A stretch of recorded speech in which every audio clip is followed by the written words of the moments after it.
Good day, everybody. I'm here today at the Federal Center in Summerside in PI. That's one of the federal government's regional tax centers where your taxes go to fund big fat government in Ottawa.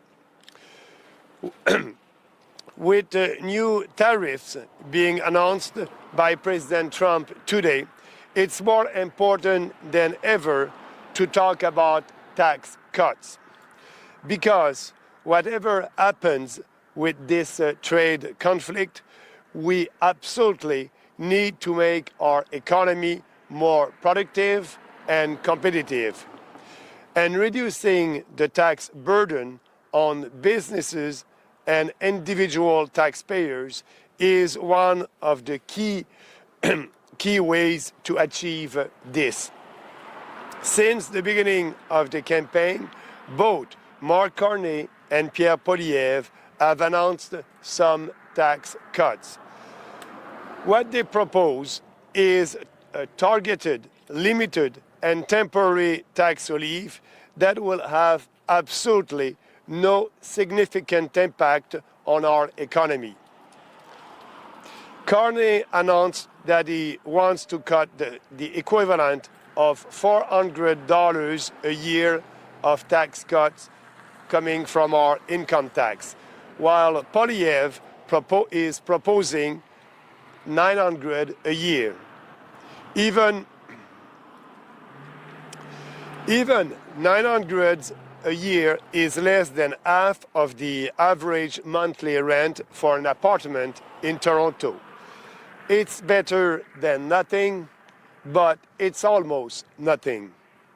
What we need are significant, more ambitious tax cuts to allow Canadian families to keep up with the high cost of living here in Canada. The prices of everything have gone up tremendously in the past 5 years. Not only do the Liberals and Conservatives offer only tiny tax cuts, but they both support imposing counter tariffs on U.S. imports, which will drive up the price of everything in Canada. Both Carney and Poilievre also propose to cut the GST for first-time home buyers. That's not a bad idea. I'm all for cutting taxes, as you know, but they are doing this at the same time as they want to import hundreds of thousands of more immigrants every year in Canada. Mass immigration is the main reason why housing are unaffordable in our country. The supply cannot keep up with the demand. I predict that the price of homes will simply adjust and not go down by much, even if they cut the GST, because there will still be too many buyers for too few houses. What about cutting business tax to make our Canadian companies better able to compete in a business environment that's becoming more difficult by the week? None of them is talking about cutting corporate taxes. Canada's combined federal provincial corporate tax rate is 26.5%. The average of the OECD countries is only 24%. President Trump also wants to cut corporate taxes by several points in the US. If we do nothing to keep up with our competitors, Canadian companies will lose market shares, their profits will go down, they will lay off workers, and everybody will get poorer. We need to be much more ambitious on that front, or we will be left behind. And we are actually right now behind. For our economy to become more productive and competitive, We also need to make investment in Canada more attractive. Canada is a champion for handing out subsidies to businesses, but that's not working. We are simply taking money from some taxpayers and businesses and giving it to other businesses. What we need is to make investing attractive, and for that, we need to cut taxes on investment. Mark Carney cancelled Trudeau's catastrophic increase in the capital gains tax, but he is not talking about reducing it. Poilievre, for his part, is proposing to defer paying capital gains tax for 2 years if you sell foreign assets and buy Canadian assets. If this is a good idea and a good way to bring more capital investment in Canada, we need to have measures that will be there for more than 2 years.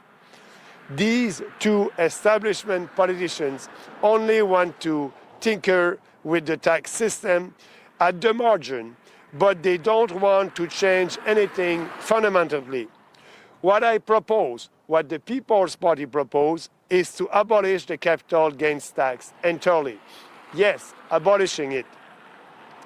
In the crisis situation, in this crisis situation we are in, we need to be bold. We need a big tax revolution. And we need to be able to afford these tax cuts without borrowing more money.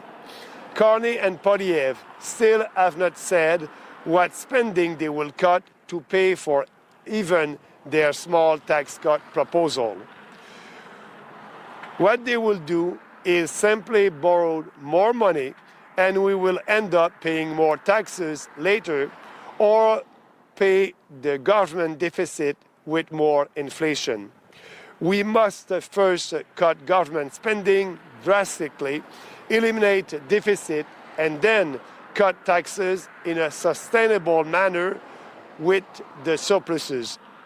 Last week, I announced that a PPC government will cut a series of government programs worth about $60 billion in order to eliminate our $50 billion budget deficit. We will cut corporate welfare, foreign aid, money to Ukraine, CBC, Radio-Canada, and the media, equalization, money that is going to provinces, Trudeau's new unconstitutional social programs, wasteful indigenous programs, subsidies for DI, and multiculturalism. We need to first clean up Ottawa's finance, and then we will be able to offer significant and substantial tax cuts to our businesses and Canadian family. It's time for real reform. It is time for the PPC.